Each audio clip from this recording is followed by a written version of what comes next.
जागो प्यारे जागो, चैन से सोना है तो अभी जाग जाओ। मुख्तसर सी तालीम कर लेते हैं। बिस्मिल्लाहिर्रहमानिर्रहीम। हज़रत अब्दुल्ला बिन उमर रज़ियल्लाहु ताला अन्हु हुज़ूर सल्लल्लाहु अलैहि वसल्लम से नकल फरमाते हैं कि इस्लाम की बुनियाद 5 सुतूनों पर है। सबसे अव्वल ला इलाहा इल्लल्लाह मुहम्मद रसूलुल्लाह की गवाही देना, यानी इस बात का इकरार करना कि अल्लाह के सिवा कोई माबूद नहीं और मोहम्मद सल्लल्लाहु अलैहि वसल्लम अल्लाह के बंदे और रसूल है। उसके बाद नमाज को कायम करना, ज़कात अदा करना, हज करना और रमज़ानुल मुबारक के रोज़े रखना। इस्लाम की 5 बुनियाद। इस्लाम की कितनी बुनियाद है? 5 बुनियाद है। फिर से रिपीट कर रहा हूँ। हज़रत अब्दुल्ला बिन उमर रज़ियल्लाहु ताला अन्हुमा हुज़ूर सल्लल्लाहु अलैहि वसल्लम का इरशाद नकल करते हैं कि इस्लाम की बुनियाद 5 सुतूनों पर है। सबसे अव्वल ला इलाहा इल्लल्लाह मुहम्मद रसूलुल्लाह की गवाही देना, यानी इस बात का इकरार करना कि अल्लाह के सिवा कोई माबूद नहीं और मोहम्मद सल्लल्लाहु अलैहि वसल्लम अल्लाह के बंदे और रसूल है। उसके बाद नमाज को कायम करना, ज़कात अदा करना, हज करना, रमज़ानुल मुबारक के रोज़े रखना।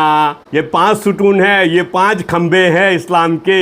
ये बुनियाद है, फाउंडेशन है। अगर फाउंडेशन में से कोई एक चीज़ हट गई तो पूरी इमारत कमज़ोर हो जाएगी। ये 5 चीज़ें ईमान के बड़े उसूल और अहम अरकान है। नबी अकरम सल्लल्लाहु अलैहि वसल्लम ने इस पाक हदीस में बतौर मिसाल के इस्लाम को एक खेमा के साथ तशबीह दी है जो 5 सुतूनों पर कायम होता है।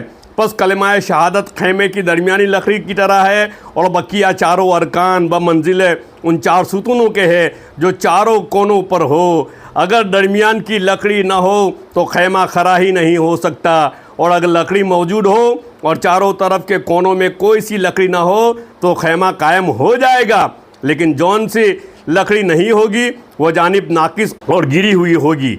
इस पाक इरशाद के बाद अब हम लोग अपनी हालत पर खुद गौर कर लेना चाहिए कि इस्लाम के खेमे को हमने किस दर्जे तक कायम कर रखा है और इस्लाम का कौन सा रुकन ऐसा है जिसको हमने पूरे तौर पर संभाल रखा है। इस्लाम के ये 5 अरकान निहायत अहम है, हत्ता कि इस्लाम की बुनियाद है। एक मुसलमान के लिए बहैसियत मुसलमान होने के इन सब का एहतमाम निहायत ज़रूरी है, मगर ईमान के बाद सबसे अहम चीज़ नमाज है। हज़रत अब्दुल्ला बिन मसूद रज़ियल्लाहु अन्हु कहते हैं कि मैंने हुज़ूर सल्लल्लाहु अलैहि वसल्लम से दरियाफ़्त किया कि अल्लाह ताला शानहू के यहाँ सबसे ज़्यादा महबूब अमल कौन सा है? इरशाद फरमाया कि नमाज। मैंने अर्ज़ किया कि इसके बाद क्या है?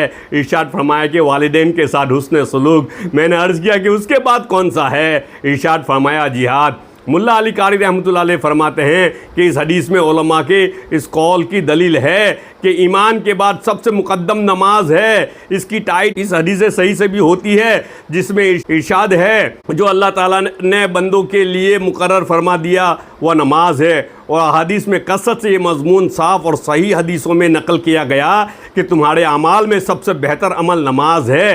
अल्लाह पाक हम सबको कहने सुनने से ज़्यादा अमल की तौफीक अता फरमाए। सुब्हानल्लाहि व बिहम्दिही सुब्हानकल्लाहुम्मा व बिहम्दिका नशहदु अल्ला इलाहा इल्ला अंता नस्तगफिरुका व नतूबु इलैक। सुब्हान रब्बिका रब्बिल इज़्ज़ति अम्मा यसिफून व सलामुन अलल मुरसलीन वल्हम्दुलिल्लाहि रब्बिल आलमीन बिरहमतिका या अरहमर राहिमीन। सब अपना ख्याल रखना, फिर मिलेंगे इंशाअल्लाह।